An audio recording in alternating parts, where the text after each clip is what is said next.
Ang bawat isa sa atin ay may kanya-kanyang daan na tinatahak, kanya-kanyang mga balakid at mga pagsubok. Pero kung minsan, may mga pagsubok na dumarating sa ating buhay dahil na rin sa mga kasalanang ating nagawa. Sabi nila, wala daw sa talino o propesyon ng isang tao ang magdidikta ng kaniyang mga gagawin sa mundong ito.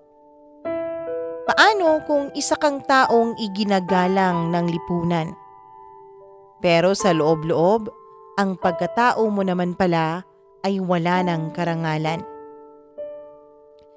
Dear Mama Mia, tawagin niyo na lamang ako sa pangalang Victor, 40 years old at hiwalay sa asawa. Dati akong isang guro sa isang public school. High school students ang tinuturuan ko noon, Mama Mia. Dahil sa isang malaking pagkakamali ay nawalan ako ng lisensya upang makapagturo. Mabuti na nga lang at kahit papaano ay may naipon naman ako na siyang ginamit kong puhunan upang magtayo ng maliit na tindahan. Mama Mia, ang nangyaring ito sa akin ay bunga ng pagsuko ko sa makamundong pagnanasa. Totoo pala talaga ang sabi ng iba, Mama Mia, na kapag nasimulan mo ng gumawa ng mali, ay mahihirapan ka ng bumalik sa tama. Lumaki ako sa isang pamilya na maraming mga guro, Mama Mia. Kaya nga, naimpluwensyahan ako na maging isang teacher din. Mama Mia, pasintabi na lang po sa lahat ng makikinig sa storya ko dahil hindi kasi kaaya-aya ang aking ikukwento. Mama Mia, namulat ako sa pamilyang may striktong pamamalakad. Bata pa lang ay sinisigurado na ng aking mga magulang na may disiplina kaming kanilang mga anak. Puro kasi guro ang aming mga magulang, Mama Mia. Si tatay ay high school teacher habang si nanay naman ay isang elementary teacher. Kaya siguro naging strikto sila dahil ayaw nila kaming matulad sa ibang estudyante na nagbubulakbol. Sa pamilya namin, Mama Mia, ay bawal ang magkamali. At kung ano ang sinabi ng mga magulang namin, yun ang batas. Siyempre, nung kabataan namin ay hindi namin maintindihan ang pamamaraan nila. Kadalasan pa nga ay naikukumpara namin ang aming mga magulang sa mga magulang ng aming mga kaibigan. Naiisip ko nga dati, Mama Mia, na sana ay iba na lang ang naging magulang ko. Yung mga magulang na hinahayaan ang mga anak nila na magdesisyon sa kanilang buhay. At kung magkamali man, ay aalalayan nila upang makabangon ulit. Yung mga magulang na hinahayaan yung mga anak nila na mag-enjoy sa buhay. Pero syempre, Mama Mia, hanggang sa isipan ko lang yun dahil sa totoo lang, ay malaki ang takot ko sa mga magulang ko, lalo na kay tatay. Siya po kasi ang namamalo, Mama Mia. Kaya nga, simula elementary hanggang mag-high school, ay bahay at eskwelahan lang ang buhay naming magkakapatid. Naiinggit nga ako sa aking mga kaklase noon sa tuwing lumalabas sila. Dahil kahit anong paalam namin ay hindi talaga kami pinapayagan ng nanay at tatay namin. Katwiran nila ay pagbabarkada ang sisira sa buhay namin.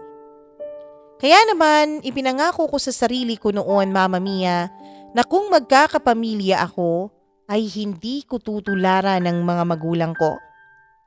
Unlike sa ginagawa nila, sisiguraduhin ko na may kalayaan ang mga anak ko na gawin ang magpapasaya sa kanilang mga puso.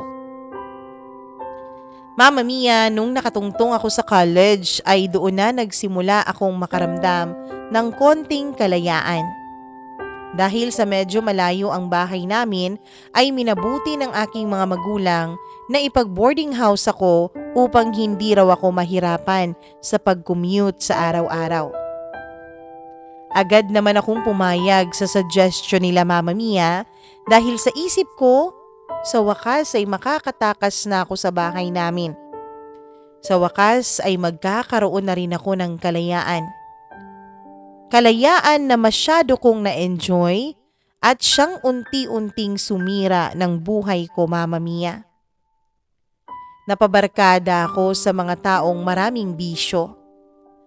At dahil sa pagsama-sama ko sa kanila ay natutunan ko ding gawin ang mga bisyong ginagawa nila.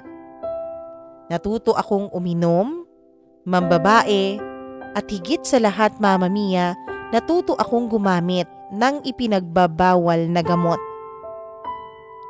Oo Mama Mia, naging addict ako nung college ako na siyang naging dahilan kung bakit bumagsak ang grado ko. Mama Mia, nakita ko kung gaano ka-disappointed ang mga magulang ko noon. Ilang beses ko ring narinig mula sa kanila na sa aming magkakapatid, ako ang inutil. Mas masakit pa yun kaysa sa pamamalo nila sa amin noon. At nung nalaman nga nila na gumagamit ako ng ipinagbabawal na gamot, ay lalong lumayo ang loob ng mga magulang ko sa akin, pati na rin yung mga kapatid ko Mama Mia. Nung bumagsak ako sa kolehiyo ay pinahinto na ako ng tuluyan ng aking mga magulang. Sa katunayan Mama Mia ay umabot pa sa punto na itinakwil nila ako. Kung gusto ko raw na mabuhay ay dapat ako ang gumawa ng paraan. At dahil sa sobrang pride ko Mama Mia ay nilisan ko ang bahay namin ng tuluyan. Pinutol ko na rin ang komunikasyon ko sa kanilang lahat. Pansamantala akong nakituloy sa kaibigan kong si Anton. Sa lahat kasi ng naging kaibigan ko ay si Anton lang ang nanatili sa aking tabi nung nawala na sa akin ang lahat Mama Mia. Si Anton lang ang hindi tumalikod sa akin. At upang hindi ako maging pabigat sa kanya at sa mga magulang niya, ay minabuti kong maghanap ng mapapasukan. Sakto naman at napasok ako sa isang fast food chain bilang isang service crew. Kasabay ng pagkaputol ko ng ugnayan ko sa barkada ko noon, ay naputol na rin ang mga bisyo ko Mama Mia. Naputol ang paggamit ko ng ipinagbabawal na gamot. Aaminin ko Mama Mia, naging mahirap sa akin yun dahil may mga oras talaga na hinahanap-hanap ito ng aking katawan. Pero mabuti na lang at nandyan ang kaibigan kong si Anton. Siya ang nagdala sa akin sa isang gym. Naalala ko pa na yun ang suggestion niya sa tuwing nararamdaman ko yung urge na gumamit ng ipinagbabawal na gamot. Yun daw kasi ay epektibo Mama Mia. Pumunta lang daw ako ng gym upang magpapawis. Aminin ko man Mama Mia o hindi, ay totoo naman talagang napakahirap noong una. Pero dahil na rin sa dedikasyon ko Mama Mia at sa pagpupursigi ko ay naging epektibo naman ang pamamaraan na yon. Malaki talaga ang naging utang na loob ko kay Anton Mama Mia. Dahil siya yung naging gabay ko upang makabangon ako. Nagsimula din po akong mag-inquire ulit sa mga universities dahil plinano ko na noon na balikan na ang pag-aaral ko. Gusto ko nang isaayos ang buhay ko Mama Mia. Gusto ko na kapag nagkita kami ulit ng mga magulang ko Mama Mia, ay may maipagmamalaki na ako. Yun ang ginawa kong inspirasyon upang lalong magpursigi sa buhay.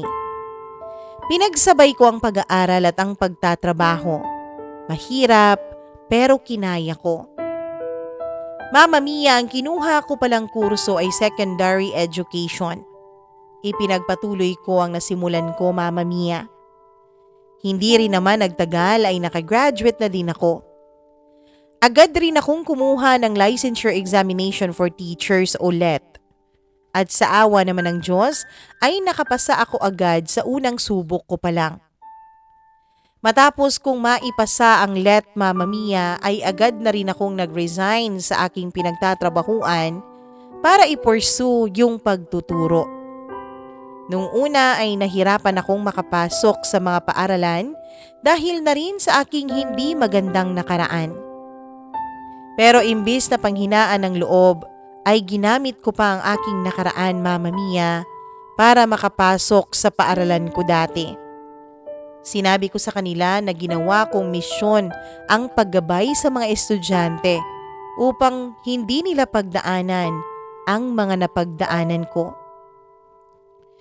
Nakapasok nga ako, Mamma Mia, sa paaralan na pinag-applyan ko. Wala na doon si tatay dahil nagretiro na raw ito. Kahit na nagtuturo na ako, Mamma Mia, ay nanatili pa rin ako sa bahay ni Anton. Siya kasi ang may gusto nito, Mamma Mia, dahil madalas din naman wala siya sa bahay niya. Gusto niya kasi na at least ay may taong nagme-maintain sa bahay niya. Hati din kami sa lahat ng bayarin kaya talagang nakakatipid ako. Nakakapag-ipon ako para sa future ko.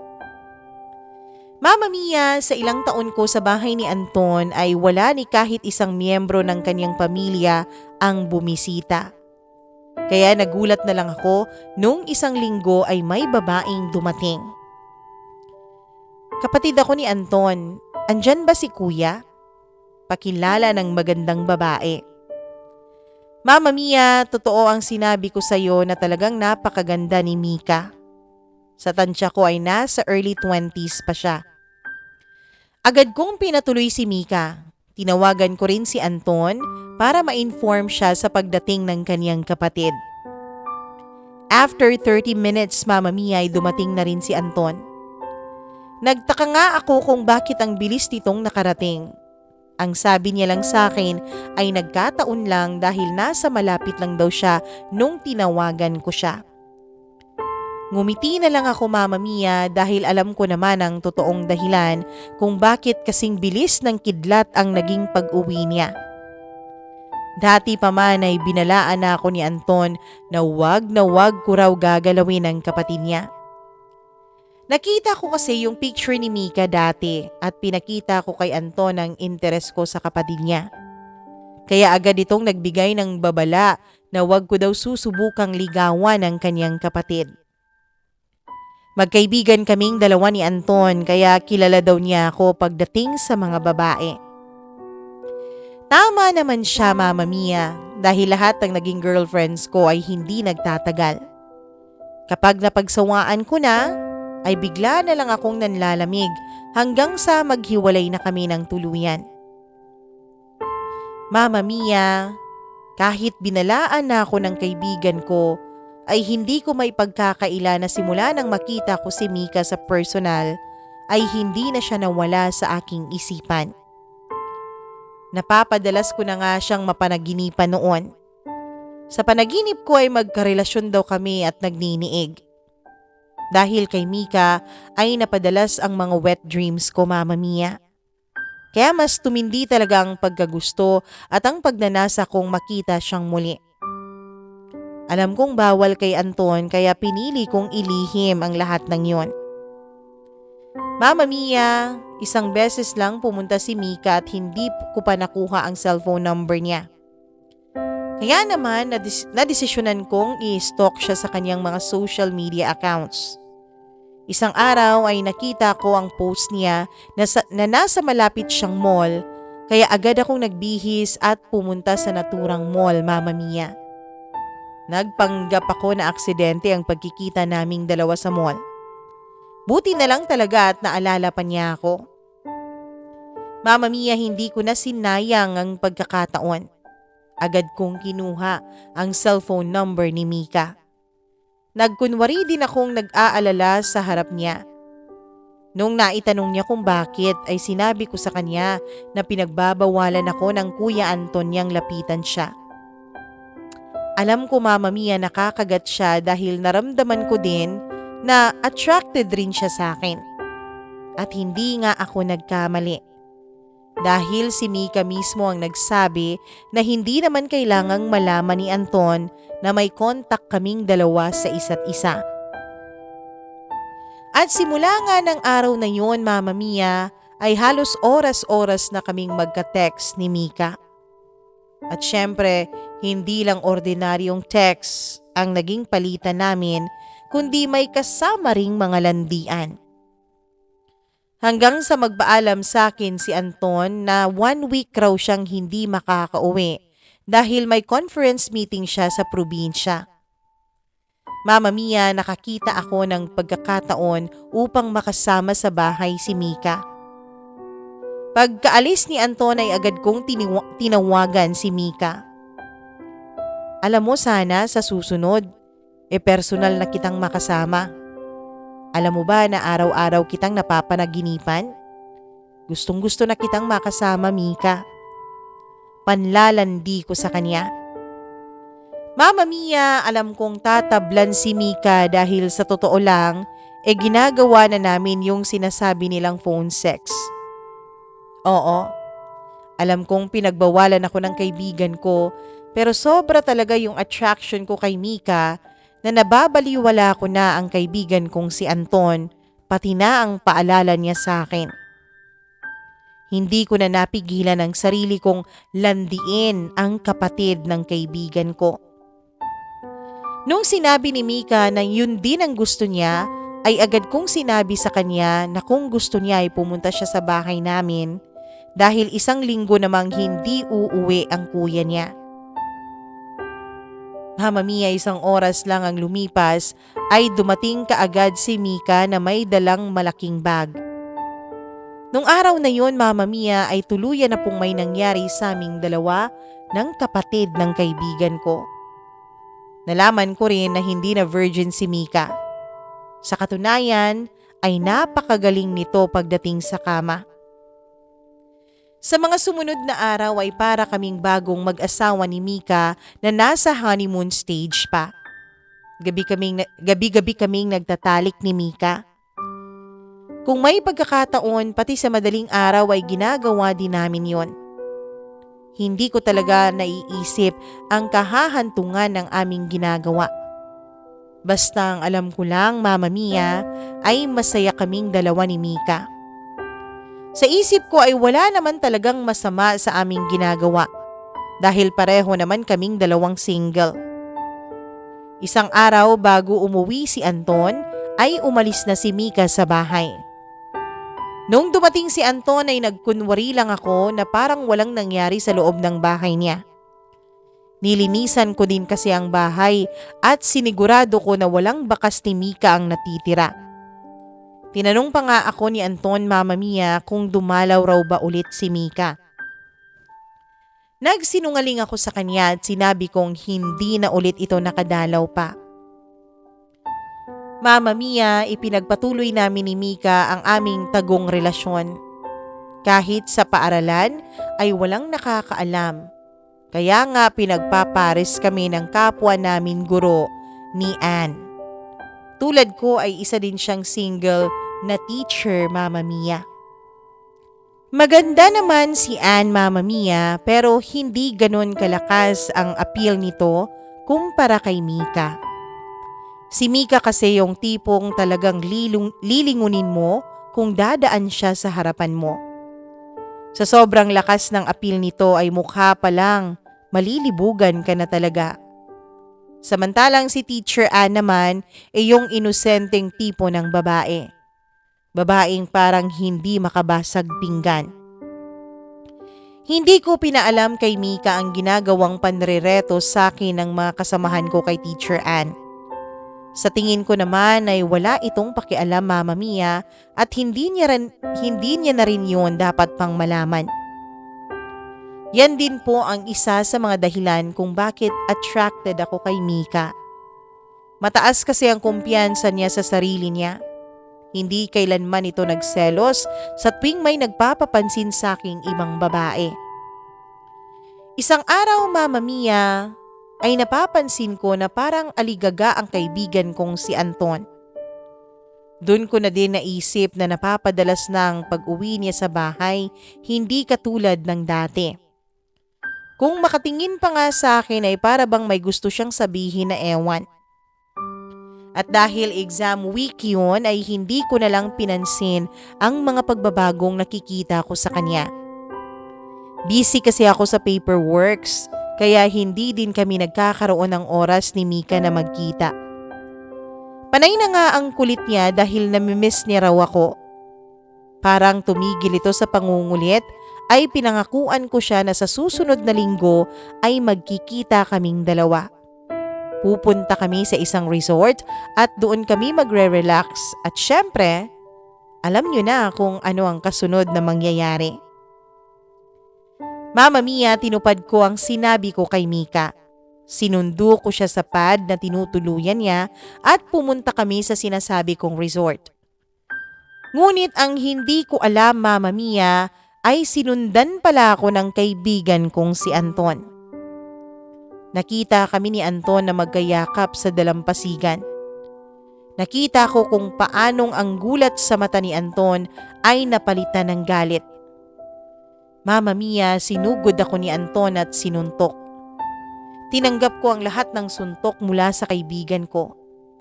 Hindi ako lumaban dahil alam ko naman na may mali ako. Nung pinasukan ko ang relasyon namin ni Mika, ay nakikita ko na ito talagang mangyayari sa aming pagkakaibigan ni Anton. Pero hindi ko naisip na ito ang magiging dahilan ng pagkabuwag ng aming pagkakaibigan. Sa akala ko kasi, Mama Mia, ay mag-aaway kami, pero hanggang dun lang yon. Na sa huli ay mapapatawad pa rin niya ako. Pero nagkamali ako, Mama Mia. Dahil nung araw na yun mismo ay pinaalis ako ni Anton sa bahay niya.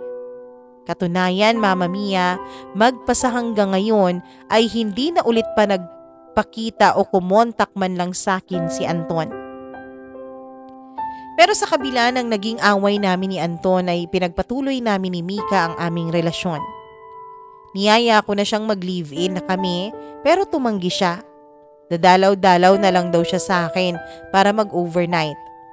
Dinahilan niya sa akin na baka mas magalit pa si Anton kapag nalaman nito at pinipilit pa daw po niya kasing ayusin yung relasyon nilang magkapatid. Relasyon na dahil sa pagmamahala namin ni Mika ay nasira na. Kaya hindi ko na kinulit si Mika sa pakikipag-live-in na gusto ko. Naunawaan ko naman ang dahilan niya sa kanyang pagtanggi. Alam mo, Mama Mia, ilang buwan na ang lumipas mula nung mabisto kami ni Anton ay hindi pa din nagbago ang sitwasyon namin ni Mika. Tago pa din sa ibang tao ang aming relasyon. Hindi ko nga alam, Mama Mia, kung bakit. Pero si Mika din naman ang ayaw ipaalam sa iba ang relasyon naming dalawa. Nung una ay hindi ako nagduda, pero nung aksidente kaming magkita nito sa isang mall, ay doon na napukaw ang aking pagdududa dahil harapan niya akong itinanggi sa kanyang kasamang babae. Mama Mia, kahit nabigla ako sa naging kilos at sabi niya, ay sinakyan ko pa rin ang mga sinabi niya. Sinakyan ko ang kanyang pagkukunwari na magkakilala lang kami. Pero ang totoo, nagagalit ako sa loob ko, Mama Mia.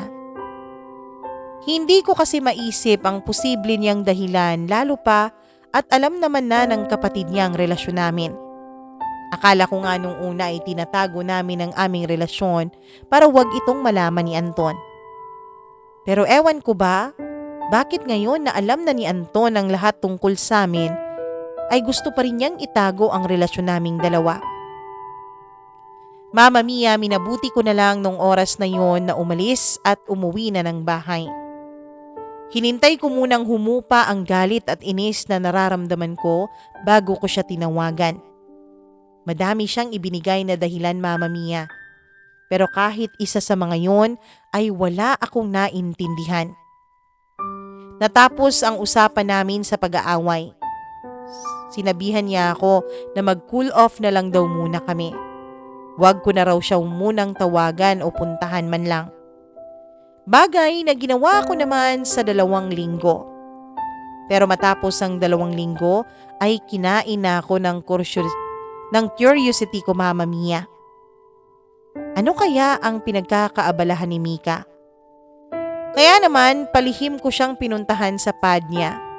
Tiyempo naman na nakita ko siyang papalabas ng gate at sumakay sa isang taxi. Sinundan ko ang taxi, Mama Mia, na papunta pala ng airport. Alam kong mali na ang ginagawa ko pero sinundan ko pa din siya pati sa loob, bagay na pinagsisihan ko dahil huli na, Mama Mia. Nakita ko si Mika na may kinatagpong lalaki na sa tingin ko ay kasing edad niya lang. Nasaksihan ko rin, Mama Mia, kung paano ang mga ito ay nagyakapan at humalik pa sa mga labi ng bawat isa. Para akong tinurok sa pinagtataguan ko dahil hindi ako makagalaw. Hindi ko alam kung bakit pero nanatili ako sa kinatatayuan ko. Pinikturan ko silang dalawa bago pa sila mawala sa paningin ko. Kumuha ako ng ebidensya nang sa ganon ay may maipakita ako kay Mika kapag kinumpronta ko na siya. Nung sumunod na araw, Mama Mia, ay pinuntahan ko si Mika sa kanyang pinagtatrabahuan. Doon ay na-corner ko siya at diretsahan ko na siyang tinanong tungkol sa bagay na nakita ko sa airport. Hindi naman niya itinanggi ang paratang ko na may iba siya. Bagkos ay nagpaliwanag pa siya sa akin. Mama Mia, para akong sinampal ng magkapares ng 3 beses nung marinig ko ang sinabi niya. I'm so sorry, Victor. Pero ang totoo niyan, asawa ko ang nakita mo. 2 taon na kaming kasal pero ngayon lang kami nagkasama dahil isa siyang seaman. Ngayon lang ulit siya nakababa ng barko. Ito ang tunay na dahilan kung bakit pinapaiwas ka sa akin ng kuya ko. Maniwala ka, Victor. Pilit ko namang iniwasan ka pero hindi ko kinaya. Nangungulila ako sa aking asawa nung unang beses na nagparamdam ka sa akin. Asadya ko lang talaga kaya kita nire-replyan ay para may makakausap ako. Hindi ko naman inakala na nalalalim pala ang ugnayan nating dalawa. Habang tumatagal tayo noon ay napapamahal ka na rin sa akin. Pero hindi naging sapat ang nararamdaman ko para sa iyo para piliin kita at iwan ko ang asawa ko. I'm so sorry, Victor. Mama Mia, parang kulog na nagpaulit-ulit sa aking pandinig ang mga sinabing yon ni Mika. Doon ko lang naintindihan yung babala sa akin ni Anton noon na pagsisisihan ko raw ang pagpatol ko sa kapatid niya, Mama Mia. Bagsak ang balikat ko na umalis sa opisina ni Mika. Nakauwi ako sa bahay na hindi ko alam kung papaano ako nakarating doon. Kahit broken-hearted ako nung time na yon, ay kinaya ko pa ring makisaya sa activity ng aming paaralan. Nagpresenta pa ako na maging punong abala sa paghahanda para lamang kahit papaano ay makalimot. Nung matapos ang araw na yon ay nagkayayaan kami ng mga kapwa ko teachers na lumapas at mag-inuman ng konti. Dahil nga sa nangyari sa amin ni Mika ay napadami ang inom ko, Mama Mia. Lasing na lasing ako nung nagyaya na ang lahat na umuwi. Dahil sa kalasingan ko, ay kinailangan pa akong ihatid ni Anne pauwi ng bahay. Pero yung sana ay hatid lang ay nauwi pa sa pagtatalik naming dalawa. Nung makapasok kasi kami sa apartment ko, Mama Mia, ay hindi ko napigilan na halikan si Anne. Naipon kasi lahat ng pananabik at galit ko kay Mika at si Anne ang nandun kaya siya ang napagbuntungan ko noon. Dahil pareho na kaming nakainom ay madali na lang ang pagkalat ng init sa aming mga katawan, dahilan upang maging marupok kaming dalawa. May nangyari sa amin, Mama Mia. At hindi tulad ni Mika, si Anne ay mahahalata mong hindi aktibo pagdating sa sex. Mama Mia, parehas kaming walang saplot ni Anne nung magising kami kinabukasan. Naalala ko ang nangyari kaya agad akong humingi ng dispensa sa kanya nung magising na siya. Alam kong napilitan lang si Anne sa sinabi niyang okay lang ang lahat. Hindi naman daw kami mga bata. Kahit nahihiya ako kay Ann dahil sa nangyari ay hinatid ko pa rin siya sa kanila. Mama Mia, hindi ko inakala na ang minsang pagkakamaling yun ay magbubunga pala. Oo, Mama Mia. Nabuntis ko si Ann dahil sa naging pagniniig namin nung kami ay kapwa mga lasing. At dahil pareho kaming teacher ay kinailangan ko siyang panindigan upang hindi kami matanggal sa paaralan. Nagpakasal kaming dalawa ni Ann. Nagpakasal ako sa kanya kahit wala akong anumang nararamdaman para sa kanya. Alam ko na naman na mali yun, Mama Mia. Pero ito lang kasi ang tanging paraan na naiisip ko para hindi kami mapahiya sa ibang teacher at sa aming mga estudyante. Naging masela ng pagbubuntis ni Ann kaya minabuti niyang umalis muna sa pagtuturo. Complete bed rest po kasi ang sinabi ng doktor upang hindi malaglag ang aming anak. Pinagbawalan din kami ng doktor na magtalik dahil makakasama daw ito sa baby. Kaya naman ay lagi na lang akong nagsosolo sa tuwing nakakaramdam ako ng libog ng katawan ko. Nahihiya nga si Ann, Mama Mia, dahil hindi niya maibigay ang pangangailangan kong sexual. Mama Mia, nakikita ko na mabuting babae si Ann at pakiwari ko ay matututunan ko rin siyang mahalin pagdating ng panahon. Wala na rin naman akong ibang choice dahil kasal na kaming dalawa. Naging payapa ang pagsasama namin ni Ann. Inakala ko nga na tuloy-tuloy na yon, pero isa na namang pagsubok ang dumating sa akin, Mama Mia. Nagsimula yon nung bagong pasukan. May isang estudyanteng transferee. Hindi ko alam pero nakikita ko sa kanya si Mika. At tulad ni Mika ay napupukaw rin ni Jane ang aking mga makamundong pagnanasa. Pero pinasok ko sa isipan ko na dapat ko siyang iwasan dahil siguradong sigurado ako na ikakapahamak ko ito. Mama Mia, hindi naging madali sa akin dahil nararamdaman ko na si Jane ang gumagawa ng paraan para makapagsulo kaming dalawa. Naging aktibo siya sa klase ko. Lagi din siyang nagpepresenta sa tuwing may kailangan akong ipagawa. Mama Mia, lalaki lang ako at kahinaan ko ang mga katulad ni Jane. Isang araw, Mama Mia, kami na lang dalawa ni Jane ang naiwan sa loob ng classroom. Medyo madilim na rin sa labas at nakaalis na lahat ng mga estudyante sa kalapit naming room. Mama Mia, hindi ko alam pero hindi ko napigilan ang sarili kong sunggaban si Jane nung mismong siya na ang lumapit sa mukha ko. Naramdaman ko ang init ng hininga niya na siyang nagpatindi ng pagnanasa ko para sa kanya. Mapusok at marupok ang halikang nangyari sa aming dalawa. Nagulat na lang talaga ako dahil sa napakamura niyang edad ay napaka-eksperto niya sa paghalik. Muntikan na nga akong nawalan ng kontrol sa aking sarili nung idinikit ni Jane ang katawan niya sa katawan ko. Naramdaman kong nag-react ang buo kong pagkatao, Mama Mia. Maingat kong itinulak si Jane palayo sa akin dahil baka hindi ko nakayanin at baka humantong pa kami sa pagtatalik sa loob mismo ng classroom ko. Ngumiti ng malandi sa akin si Jane sabay sabing, "Ayos lang sir, ginusto ko naman to. Actually, matagal ko nang gustong mangyari to." May naramdaman akong excitement sa nangyari.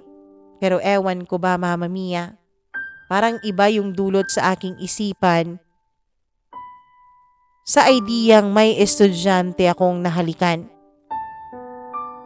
Mama Mia, hindi ako pinatulog ng sobrang pagnanasa at excitement ko dahil sa alaala ng nangyari na halikan sa aming dalawa ni Jane. Katunayan ay nag-aabang na ako kung kailan ulit mangyayari yon. Kahit nagigilty ako sa aking ginagawa ay hindi ko makuhang pigilan ang sarili ko. Dahil isang araw, Mama Mia, ay nakatanggap ako ng mensahe mula kay Jane. Kung gusto ko ba daw siyang ihatid sa kanila. Grabing pananabik ang nadulot sa akin ng text na yon, kaya naman hindi na ako tumanggi. Pagdating namin sa bahay nila ay agad kaming pumasok. Ang sabi niya ay wala raw tao doon dahil ang mga magulang niya ay pumunta sa kanilang kamag-anak dahil may birthday. Dapat daw ay kasama siya pero nagsinungaling siya sa mga ito at sinabing may project pa daw silang tatapusin ng classmates niya. Mama Mia, alam niyo na siguro kung ano ang sumunod na nangyari. Oo, nagtalik kaming dalawa ni Jane sa loob mismo ng kanyang kwarto. Nakadalawang rounds pa nga kami. Dapat sana ay 3 pero kinailangan ko nang umalis dahil nag-text na ang mga magulang niya na pauwi na raw sila. Mama Mia, napatunayan ko na talagang mahilig sa sex si Jane. Inamin niya sa akin na 14 years old pa lang daw siya nung nagsimula siyang makipagtalik. Masyadong bata kung tutuusin pero na-enjoy naman daw niya. Nagtitake na rin siya ng contraceptive pills upang hindi siya mabuntis.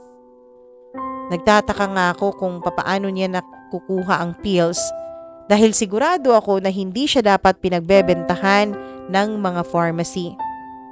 Pero hindi na niya yon ikwento pa sa akin. Hindi na ako nangulit dahil hindi naman ako interesado. Masaya na ako na nakinabang ako sa kalibugan ng batang ito. Ilang beses pa na may nangyayari sa amin ni Jane. Hindi ko talaga ma-explain ang dulot nito sa akin.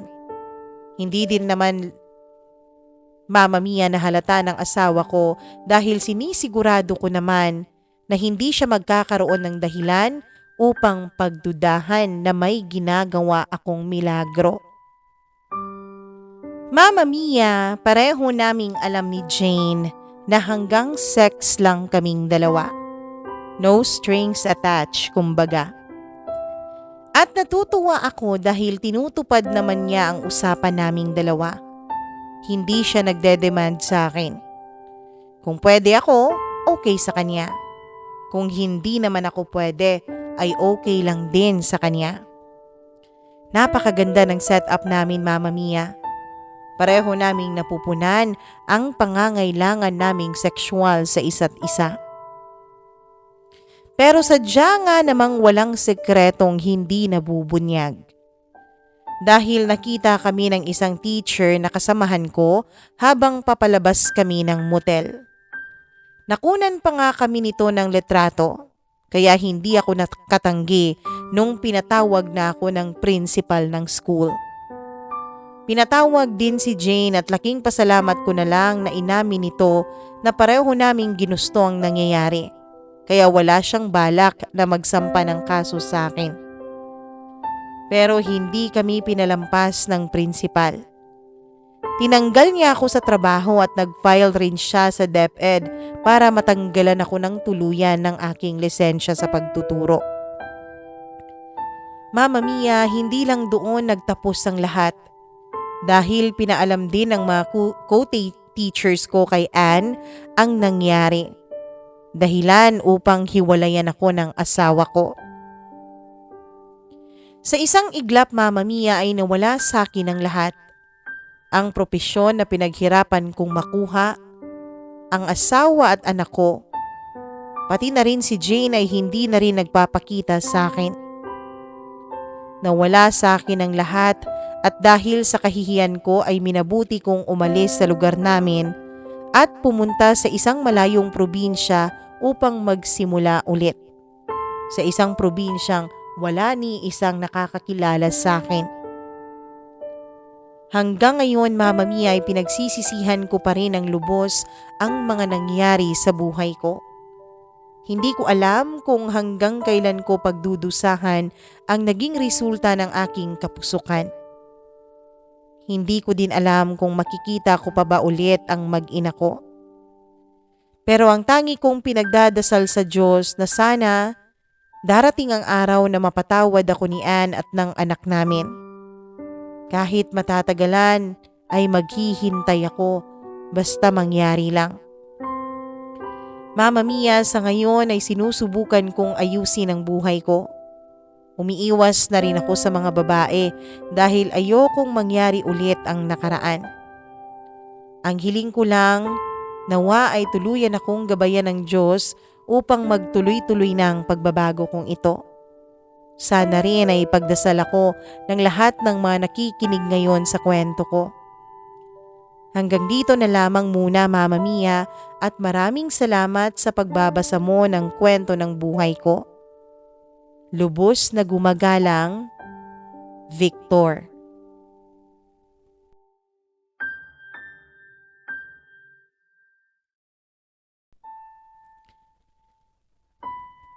Kadalasan, sa masamang gawain ay masarap ang umpisa. Kaya kung hahayaan mo talaga ang sarili mo na magpatupok sa apoy ng pagnanasa, ay aabot ka talaga sa punto na pwedeng ito rin ang sumira ng buong pagkatao mo. Sa nangyari kay Victor, isa lang ang dapat natin isaalang-alang. Kontrolin mo ang libog mo upang wag ito ang kokontrol sa'yo. Sana nga, Victor, ay tuloy-tuloy na ang pagbabagong buhay mo. Sana ay mapatawad mo na ang sarili mo sa mga naging kasalanan mo. Sana rin dumating ang araw na mapatawad ka ni Ann at makita mo ulit ang anak ninyong dalawa. Maraming salamat sa pakikinig nyo sa kwento ni Victor. Huwag nyo pong kalimutang i-like at i-share ang kanyang kwento.